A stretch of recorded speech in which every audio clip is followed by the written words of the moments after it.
আপনি ব্লগ দিয়ে আপনি ব্লগ অনেক সুন্দর লাগে সেরা। Thank you. আমি তো বাড়িতে গিয়ে পুরাই অবাক যে এত ছোট ছোট বাচ্চারাও আমার ভিডিও দেখে। হ্যালো এভরিওয়ান, আমি আরফাত। তোমরা হয়তো আমাকে অনেকে চিনো, যারা যারা চিনো না তারা আমার ভিডিওটা কন্টিনিউ দেখো। আশা করি আমার ভিডিওটা তোমাদের কাছে অনেক ভালো লাগবে। আজকে ঈদের দিন, সবাইকে অনেক অনেক ঈদের শুভেচ্ছা। আজকে আমি ঈদের নামাজ পড়ে আমার বন্ধুদের সাথে বাড়ির উদ্দেশ্যে রওনা দিছি। তো সবাই যাইতে যাইতে কিছু মজা করতেছে, কথাবার্তা কইতাছি। এমনি তো আমি ওদের সাথে অনেকদিন ধরে কথা কই না। আর এনে বড় ভাই আছে, নানা আছে, ছোট ভাই, বন্ধু বান্ধব সব একসাথে আছে। আর মূলত এটা আমাদের বাড়ি না, এটা আমাদের নানার বাড়ি। আমরা আমাদের বাড়িতে থাকতাম আগে, এখন আমাদের বাড়িতে চলে গেছি, এখন আর নানার বাড়িতে থাকা হয় না।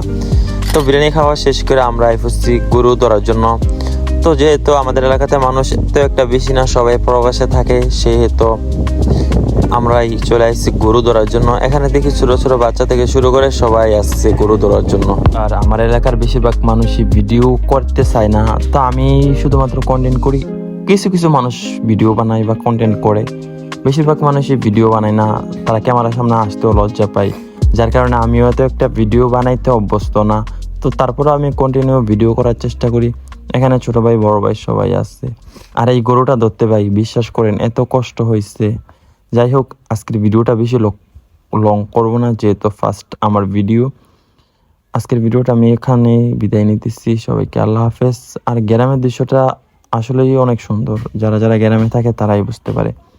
আজকের ভিডিওটা যদি আপনাদের কাছে একটু ভালো লেগে থাকে তাহলে আমার ইউটিউব চ্যানেলটা সাবস্ক্রাইব করে আমার পাশে থাকবেন। ধন্যবাদ। Thank you for watching. ভাইয়া তৈত ভাই আপনার আমি অনেক বড় ফ্যান। Thank you.